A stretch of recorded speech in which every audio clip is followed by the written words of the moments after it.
오늘 우리에게 주시는 하나님의 말씀은 로마서 8장 14절부터 17절까지의 말씀입니다.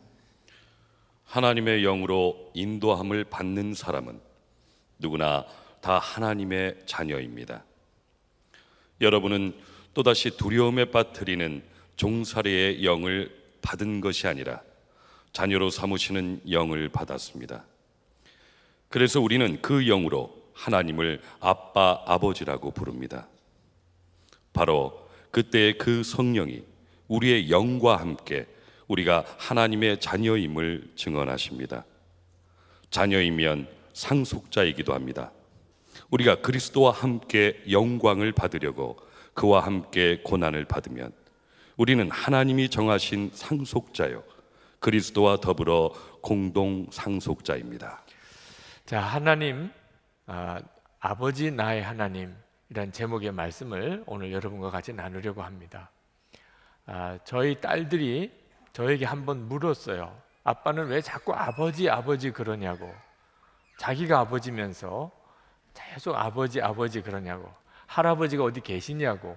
그렇게 저에게 핀장 같은 그런 질문을 했습니다. 제가 늘 아버지 그렇게 습관처럼 이야기를 하니까 저희 딸이 그렇게 질문을 했는데, 제가 실제로 저 스스로 생각하기에 이제는 완전히 습관이 됐나 보다 생각이 들 만큼 저는 그냥 아버지라는 말을 많이 합니다.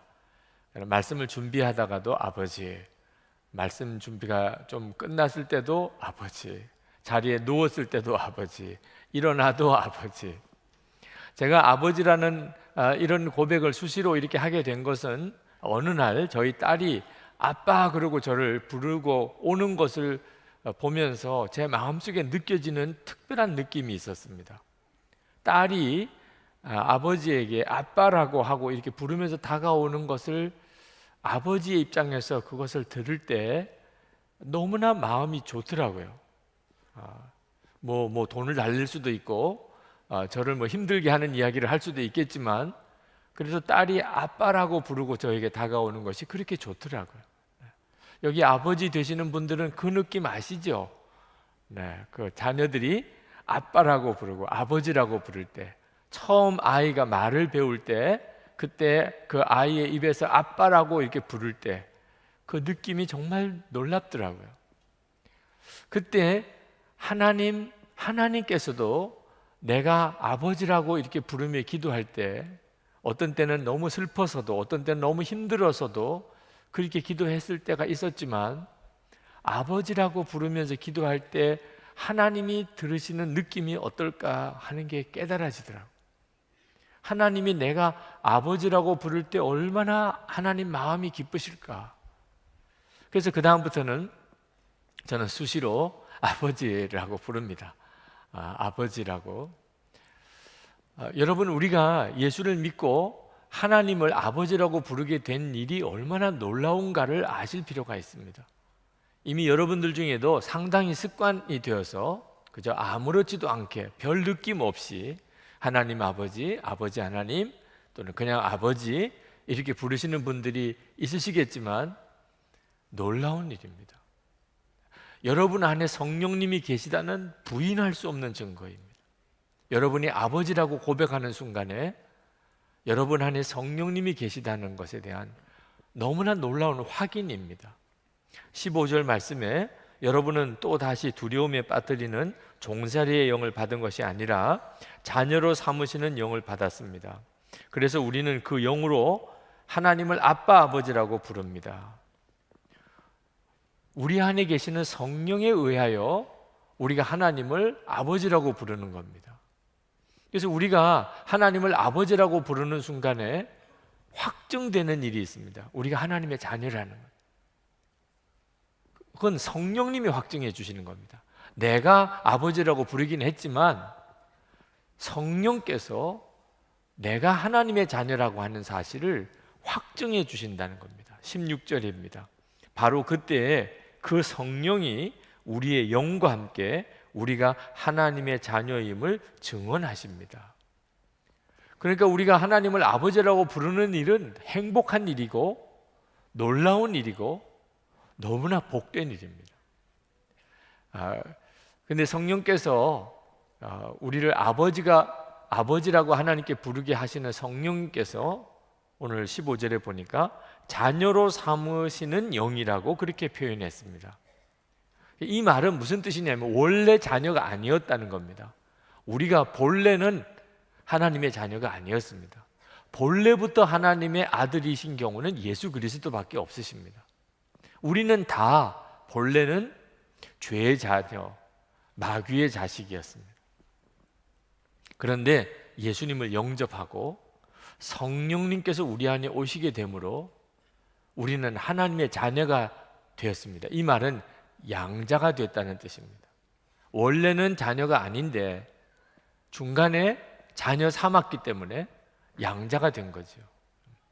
우리는 양자 되는 일을 흔히 보지를 않습니다. 우리 한국 사람들은 양자 삼는 일에 대해서 굉장히 마음이 이렇게 닫혀 있습니다. 그래서 양자가 된 일도 별로 없고 양자를 삼는 일도 별로 없기 때문에 양자가 어떤 것인지에 대한 느낌이 잘 없지만 이때 당시에 유대나라와 로마에는 양자 삼는 일이 흔했습니다. 이 양자 삼는다는 것이 우리에게는 어떤 의미가 있겠는가를 한번 생각해 볼 필요가 있습니다. 굉장히 놀라운 사랑과 은혜를 받았다는 뜻입니다. 양자는 부모를 택할 권한이 없습니다. 오직 아버지가 전적으로 택해서 모든 대가를 지불하고 그리고 법적으로 완벽한 아들 삼는 것이 양자를 삼는 것입니다. 그러니까 하나님께서 우리를 양자 삼으셨다는 말은 우선 우리를 하나님이 택하셨다는 거예요. 아들 삼기로 택하셨다. 그리고 모든 대가를 지불하셨다. 우리가 할 수 있는 일은 아무것도 없습니다. 대가는 다 하나님이 지불하셨어요. 그리고 우리는 완벽하게 법적으로 하나님의 아들이 된 겁니다. 그러니까 하나님께서 우리를 너무나 사랑하시고 또 말할 수 없는 은혜를 우리에게 부으셨다는 뜻입니다. 그래서 성경은 하나님의 자녀가 되는 것을 권세라고 말했습니다. 요한복음 1장 12절에 영접하는 자, 곧 그 이름을 믿는 자들에게는 하나님의 자녀가 되는 권세를 주셨으니. 그러니까 우리는 약간은 습관적이 되었고 이제는 조금 무감각해질 정도가 되어서 하나님 아버지라고 하는 표현을 그냥 자주 씁니다만 이 하나님 아버지라고 하는 이 고백은 엄청난 권세를 말하는 것입니다. 유대인들은 배경실색할 일입니다. 여호와 하나님을 아버지라고 부르는, 예수님께서 하나님이 친아버지라고 말한 것 때문에 십자가에 달려 돌아가신 겁니다. 유대인들에게는 용납할 수가 없는 일입니다. 알라신을 섬기는 이 이슬람교 알라신에 대한 명칭이 99가지가 있습니다. 근데 거기에 아버지라는 이름이 없습니다. 그들은 알라신을 절대로 아버지라고 부르면 안 됩니다. 그들은 예수도 선지자의 한 사람이라고 그렇게 여기는데 하나님을 아버지라고 부르는 것에 대해서는 엄청나게 싫어합니다. 불교를 믿는 불교 신자들이 부처를 아버지라고 안 합니다. 예수를 믿는 우리들만 하나님을 아버지라고 부릅니다. 예수님께서 우리에게도 하나님을 아버지라고 부르라고 하셨습니다. 그러니까 여러분, 하나님을 아버지라고 이렇게 부르는 것은 이거는 엄청난 권세입니다.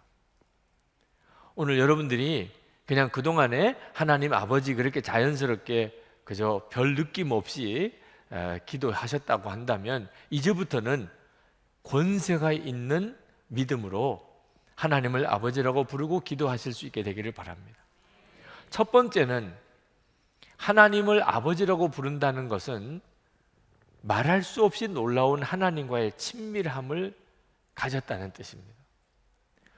여기에 아빠 아버지라고 부르게 하신다고 그랬는데 이 아빠라고 하는 것은 그대로 음을 그대로 딴 겁니다. 아람어로 어린 아이가 아버지에게 아빠라고 부릅니다. 거기에도 우리도 아빠라고 부르죠. 그러니까 이 말은 그냥 아버지라는 뜻이 아니고 아주 친밀한 어린 아이가 아버지에게 좋아서 달려가면서 아빠라고 부르는 때 그 느낌인 거죠. 우리 안에 오신 성령님께서는 우리를 하나님을 아버지라고 부르게 하실 뿐만 아니고 그렇게 친밀하게 하나님을 대하게 만들어 주십니다. 사람들에게 하나님에 대한 이미지가 다릅니다. 어떤 사람은 하나님이 아주 막연한 대상입니다. 또는 아주 멀리 있는 분입니다. 또는 무서운 분입니다. 어떤 사람에게는 그렇습니다. 또 어떤 사람에게는 하나님은 아주 친밀하신 분입니다. 하나님은 아주 가까우신 분입니다. 하나님은 아주 사랑이 많으신 분입니다. 이렇게 하나님에 대해서 믿는 게 다른 이유는 영이 달라서 그렇습니다. 그 사람 속에 있는 영이 다르기 때문에 하나님이 그렇게 느껴지는 게 다른 겁니다.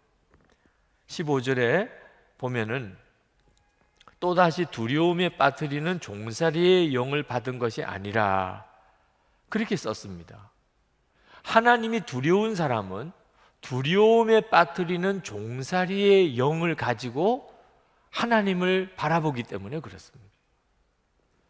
우리 안에 오신 성령님은 하나님이 절대로 두려운 하나님으로 여기게 하시지 않습니다. 하나님은 너무나 좋으신 하나님, 너무나 친밀하신 하나님, 아빠이신 하나님, 그렇게 하나님이 믿어지게 만드십니다.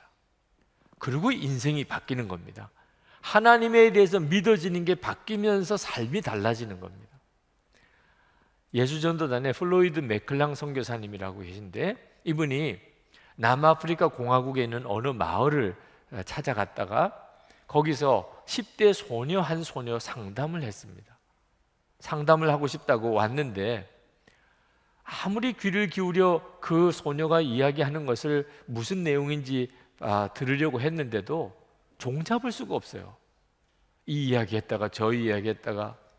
그래서 플로이드 맥클랑 선교사님이 그 소녀에게 잠깐만 멈추라고 하고는 눈을 보면서 너가 정말 하고 싶은 말이 뭐니? 그렇게 물어봤어. 너가 정말 하고 싶은 거 그걸 말해봐. 그랬더니 이 소녀가 정말 의외로 선교사님 어깨에 한번 기대보고 싶다는 겁니다. 그때 이 플로이드 맥클랑 선교사님이 그 소녀가 아버지가 없는 아이라는 걸 알았어요. 아버지가 어릴 때 세상 떠났습니다. 아버지가 없이 자랐습니다. 이 소녀가 예수님을 믿고 하나님이 아버지라고 하는 말을 들었어요. 근데 아버지가 어떤 분인지 느낌이 없는 거예요. 아버지가 어떤 분인가를 느끼고 싶어서 선교사님에게 상담을 신청한 겁니다. 그래서 선교사님에게 무언가를 딱 물어보고 싶은 게 있는 게 아니고 그냥 이 이야기 저 이야기 던지면서 아버지와의 어떤 만남을 경험해 보고 싶은 거예요. 근데 선교사님이 진짜 원하는 것을 이야기해 보라고 그러니까 자기도 모르게 튀어나온 이야기가 아버지에게 안긴 것처럼 한번 어깨에 기대보고 싶다는. 그래서 플로이드 맥클랑 선교사님이 그렇게 하라고 그랬어요. 그랬더니 이 소녀가 플로이드 맥클랑 선교사님의 어깨에 마치 딸이 아빠 품에 안긴 것처럼 그렇게 기대고는 조용히 혼자 소리처럼 아버지, 아버지 그렇게 부르면서 우는 거예요. 그렇게 해보고 싶었던 거예요. 평생 그렇게 해보고 싶었던 거예요. 아버지 품에 안겨서 그렇게 아버지를 불러보고 싶었던 거예요. 그렇게 한참을 그러고 그걸로 끝났어요. 이제 됐다고 그러고는 돌아갔습니다. 몇 년 뒤에 플로이드 맥클랑 선교사님이 그곳을 다시 가서 그 자매를 만났는데 너무나 놀랍게 사람이 바뀌어 있었어요. 얼굴도 그렇게 이뻐지고 그렇게 건강하고 그렇게 활달해지고 그리고 그 캠프에서 놀라운 사역자로 일을 하고 있는 겁니다. 느낌이 온 거예요. 아버지 하나님, 너무나 좋으신 분, 너무나 친밀하신 분. 성령님께서 우리에게 오셔서 우리에게 해주고 싶으신 일이 바로 이겁니다.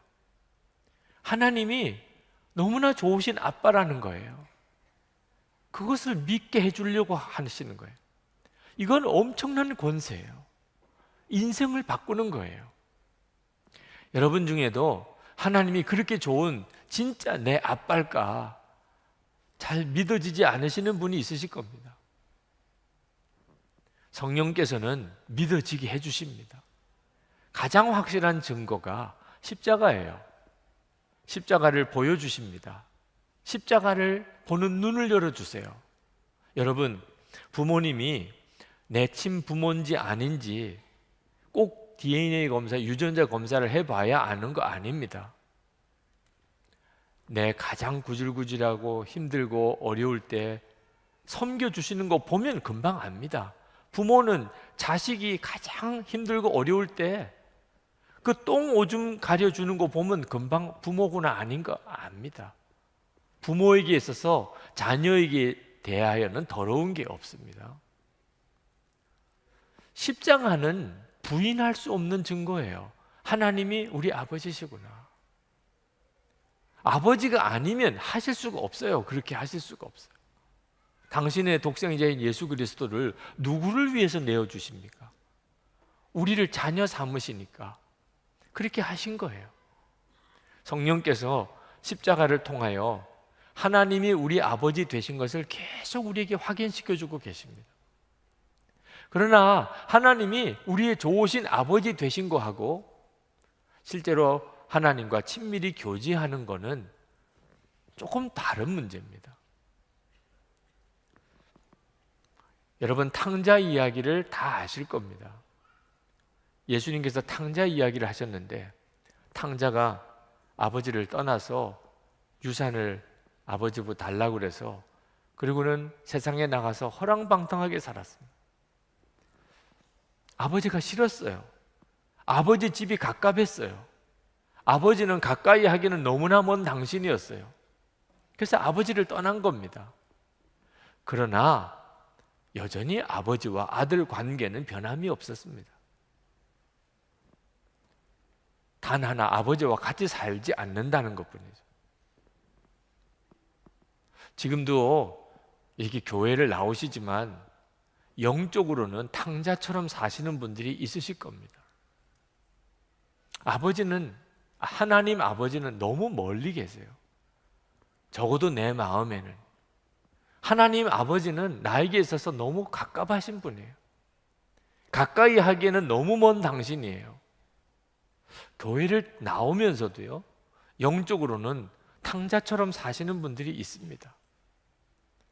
결국은 이 탕자가 어떻게 되나요? 다 망가집니다.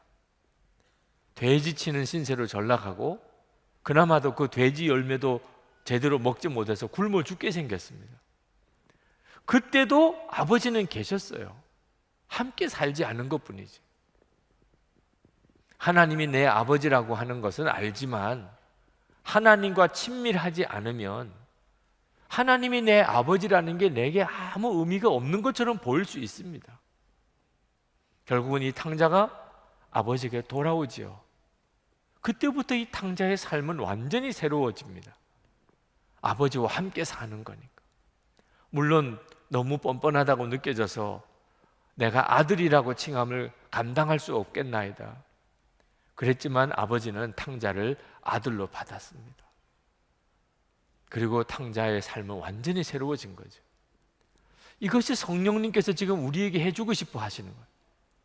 아버지에게로 돌아오게 하는 겁니다. 아버지와 아주 친밀하게 그렇게 살게 해주시려는 것입니다. 여러분, 하나님 아버지라는 것을 절대로 교리적인 믿음으로만 만족하면 안 됩니다. 하나님 아버지라고는 했지만 하나님과의 아빠라고 부르는 친밀함이 없이 10년을 살아보시고 20년을 살아보시고 30년을 살아보십시오. 마치 아버지 떠난 탕자처럼 살게 되는 겁니다. 지금은 좀 어색해도 잘 아직까지는 이렇게 마음에 확 와닿는 게 없는 것 같아도 하나님 아버지, 아버지 하나님 계속 그렇게 불러보세요. 성령께서 틀림없이 여러분들을 그렇게 도와주실 겁니다. 만약에 그래도 도무지 어떤 느낌이 없다면 성령님을 구하셔야 돼요. 하나님을 친밀한 아버지처럼 느끼게 해주실 수 있는 분은 성령님입니다. 오직 성령의 역사예요. 하나님은 원하십니다. 아버지의 심정을 가져보시면 자녀가 아빠, 아버지 이렇게 부르는 것을 그렇게 좋아하게 돼 있어요. 하나님은 여러분이 아주 친밀하게 아빠, 아버지 이렇게 부르게 되는 것을 원하세요. 그러니 성령을 구하시면 반드시 주시게 되어 있습니다. 누가복음 11장 13절에 너희가 악할지라도 좋은 것을 자식에게 줄 알거든 하물며 너희 하늘 아버지께서 구하는 자에게 성령을 주시지 않겠느냐. 여러분 정말 그렇게 해보세요. 하나님, 제가 정말 친밀하게 하나님과 동행하고 싶습니다. 아버지라는 마음의 깊은 믿음을 제가 갖고 싶습니다. 성령님 역사해 주옵소서. 우리가 하나님을 아버지라고 부르는 또 하나의 권세는 상속자가 되어지는 믿음입니다. 로마 시대에 양자를 삼는 이유는, 가장 중요한 이유는 상속자를 삼으려고 하는 것입니다. 자, 재산도 많아요. 권력도 있습니다. 근데 상속할 아들이 없어요. 이럴 경우에는 이제 남의 아들이지만 양자를 삼습니다. 그리고 자기가 낳은 아들 같이 모든 것을 다 물려줍니다. 그러므로 여러분을 성령께서 하나님을 아버지라고 부르게 하시는 이유는 여러분이 상속자가 되었기 때문에 그렇습니다. 상속자, 하나님의 상속자입니다. 대단한 부자십니다. 네. 옆에 있는 분들과 좋은 교제를 나누시기 바랍니다. 보통 분이 아니십니다. 오늘 입고 온 거는 조금 남루하게 입으셨을지 몰라도 상속자이십니다. 하나님의 상속자이십니다. 이건 엄청난 축복입니다. 하나님이 우리에게 이런 상속자의 믿음을 주시는 이유는 우리가 이 세상을 살아가는 동안에 핍박이 오거나 유혹이 오거나 흔들리지 않게 하시기 위함입니다. 하나님의 상속자라는 사실을 분명히 알고 나면 더 이상 세상이 유혹이 안 되고 세상의 핍박에 대해서 두려움이 없어지게 됩니다. 하나님의 상속자인 거예요. 일제시대 때 참 안타까웠던 것은 똑똑한 분들 중에, 정말 그때 당시 국제정세를 제대로 읽을 줄 아는 분들 중에, 그래도 뭔가 지도력이 있다고 생각하는 분들 중에 대부분이 마지막에 일본에 다 협력을 했습니다. 이유는 생각이 조금이라도 있으면, 정세를 조금이라도 읽을 줄 안다면 조선은 독립할 희망이 없는 나라라는 거예요. 일본은 도무지 이겨낼 수가 없는 나라입니다. 그럼 어떻게 하죠? 미련한 독립운동을 왜 합니까? 일본에 붙어서 우리 집안이나 잘 돼야 되겠다. 그렇게 생각이 돌아가게 돼 있었어요. 그런데 그 대가가 얼마나 비참합니까? 친일이었다고 하는 그런 낙인이 찍혀버리면 그 후손들이 겪는 그 무거운 짐은 상상할 수가 없잖아요. 독립운동을 한다는 것은 당시에는 진짜 바보 같은, 온 가족이 다 고생하는 일, 희망도 없는 일 같이 보였습니다. 그러나 나는 조선민족인데 어떡합니까? 미우나 고우나 내 민족인데 어떡해? 일본 민족과 우리 민족은 다른데 어떡해? 그래서 독립운동을 했던 이들은 그 후손들이 얼마나 영예롭습니까? 물론 친일 청산이 제대로 되지 않았다, 독립운동가 후손들이 여전히 고생한다고들 말을 하지만 하나님의 나라는 그렇지가 않습니다. 하나님의 나라는 절대로 그렇지가 않습니다. 성령님께서 우리에게 오셔서 하나님을 아버지라고 이렇게 부르게 하시는 것은 상속자라고 하는 믿음을, 이 엄청난 권세를 우리에게 주신 거예요. 그래서 세상을 함부로 살지 못하게 하는 겁니다. 어리석은 판단을 하지 않게 하는 겁니다. 비록 지금은 그 일이 고난의 길이라 할지라도 진짜 복된 길을 가게 만들어 주시려고 하는 겁니다. 17절 말씀에 보면 우리가 그리스도와 함께 영광을 받으려고 그와 함께 고난을 받으면 우리는 하나님이 정하신 상속자요 그리스도와 더불어 공동 상속자입니다. 성령께서 여러분 안에 오셔서 왜 하나님을 아버지라고 부르게 하시는지를 정확하게 알아야 합니다. 그저 기도할 때 다들 그냥 하나님을 아버지라고 부르니까 나도 그냥 하나님 아버지 이런 정도가 아닌 거예요. 성령께서 내 속에서 하나님을 아버지라고 부르는 일은 이건 엄청난 일이에요. 하나님과 친밀한 동행함을 살고 상속자의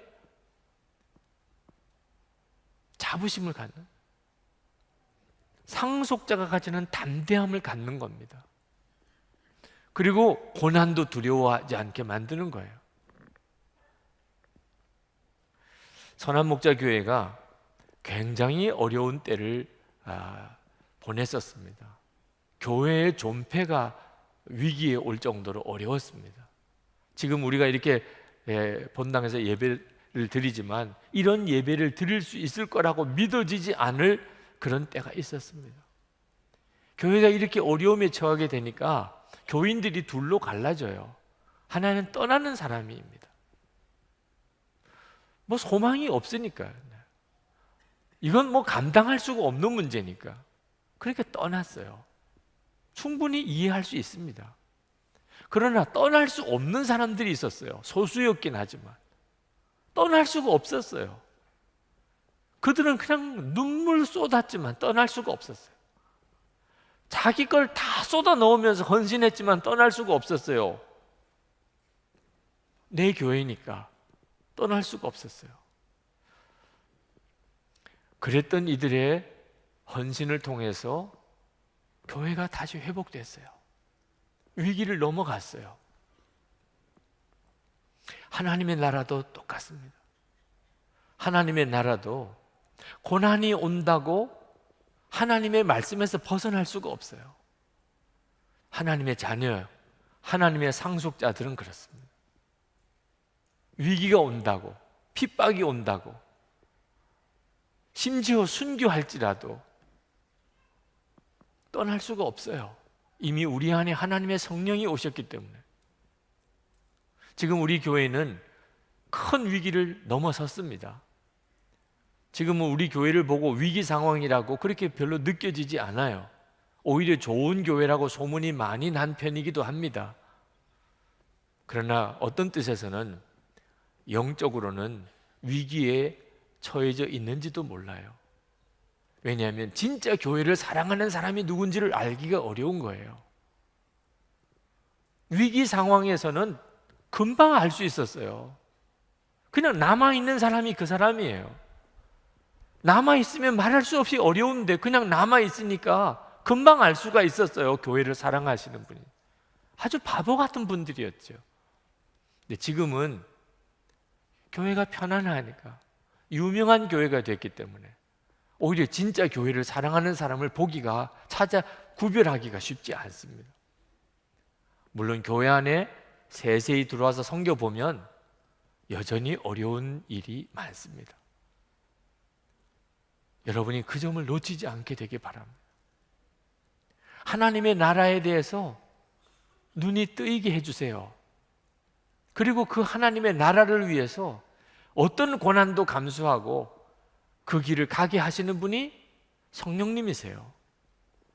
그래서 우리에게 하시는 일이 하나님을 아버지라고 부르게 하시는 거예요.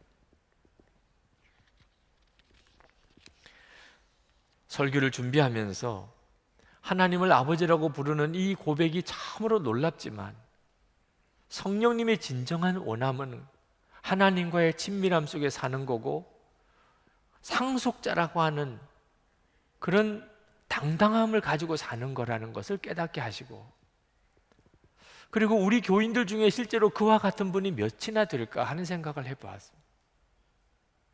여러분, 하나님을 그냥 아버지라고 부르는 정도가 아니고 하나님과 정말 친밀하게 지내시고 아빠라고 부르시고 지금 함께 계신 것을 알고, 그리고 상속자라고 하는 그 담대함을 가지고 핍박이나 유혹 앞에서 하나님의 말씀대로 사시는 분들이 몇 분 되십니까? 그런 사람이 참 적다는 것에 대해서 애통함이 왔었을 때 하나님께서 저에게 참 놀라운 것을 생각나게 하셨어요. 비록 아직까지 하나님과의 친밀함에 대해서 부족함이 있고 상속자라고 하는 당당함으로 세상을 살아가지 못한다 하더라도 하나님을 아버지라고 부르는 것 자체가 얼마나 놀라운 일인가를 알아야 한다는 거예요. 여러분, 하나님을 아버지 하나님, 아버지 나의 하나님 이렇게 여러분이 불러낼 수 있다는 것이 얼마나 놀라운 것인가를 알아야 돼요. 여러분은 생명이 있는 사람입니다. 여러분 속에 성령님이 여전히 역사하신다는 증거예요.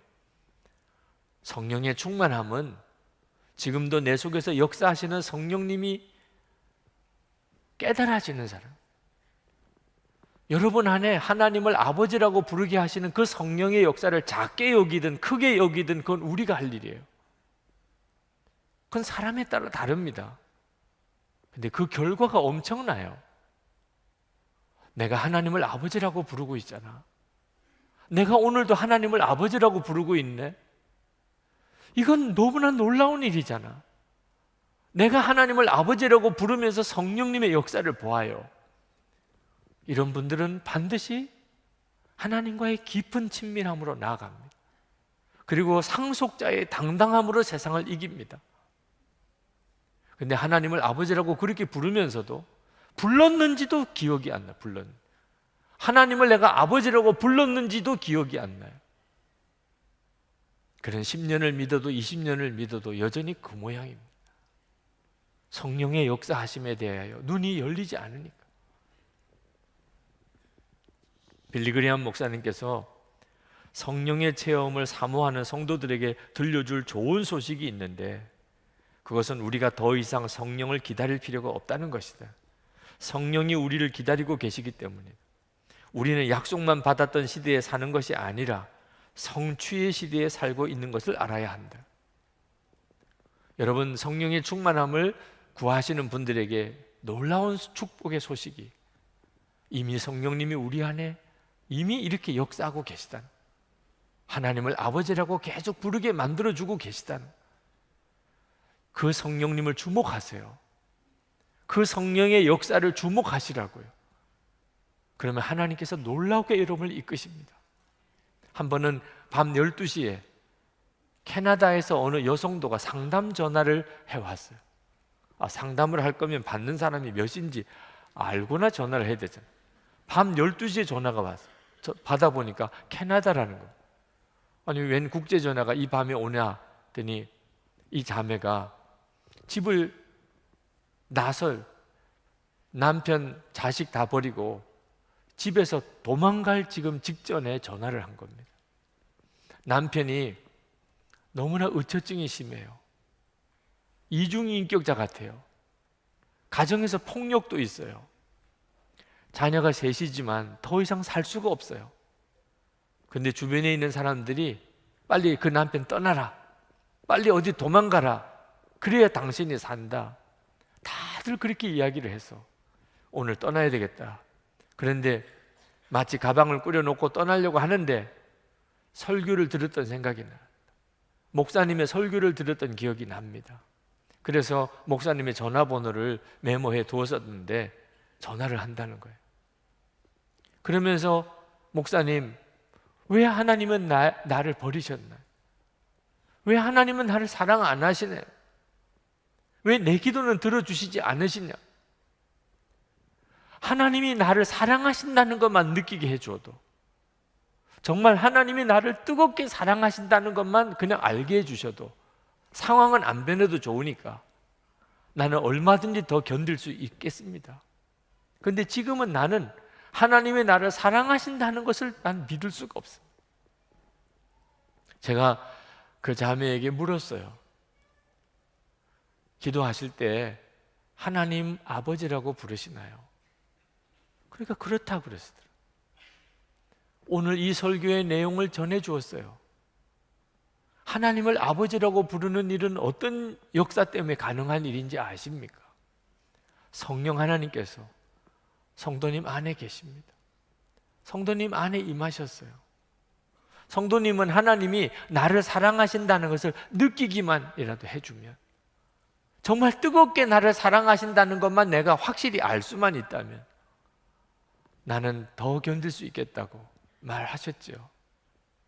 성령 하나님께서 자매님 안에 거하신 것은 어느 정도의 뜨거운 사랑을 말하는 것일까요? 그 자매님이 전화기에 대고 울어요. 한참을 울어요. 그리고는 목사님, 하나님께서 나를 얼마나 사랑하시는지를 이제는 알겠다는. 자매님이 저에게 국제 전화를 하게 된 것은 하나님께서 자매님 안에 이미 계시고, 자매님에게 이러면 안 된다고, 이런 결정을 내리면 안 된다고 그렇게 계속 말씀하시는데도 자매님이 못 알아들으니까 사람의 말을 통해서 확인하게 하려고 저를 생각나게 하고 전화까지 하게 하신 것 같습니다. 사실은 이 말씀은 성령께서 하시는 것입니다. 제 마음이 너무나 편안해졌습니다. 이제는 견딜 수 있을 것 같습니다. 주님이 저와 함께 계시니까. 그렇게 전화를 끊었어요. 여러분, 지금 우리 안에 하나님이 함께 계시는 증거는 말할 수 없이 강력합니다. 부인할 수가 없을 정도예요. 그것을 작게 여기는 게 문제인 거죠.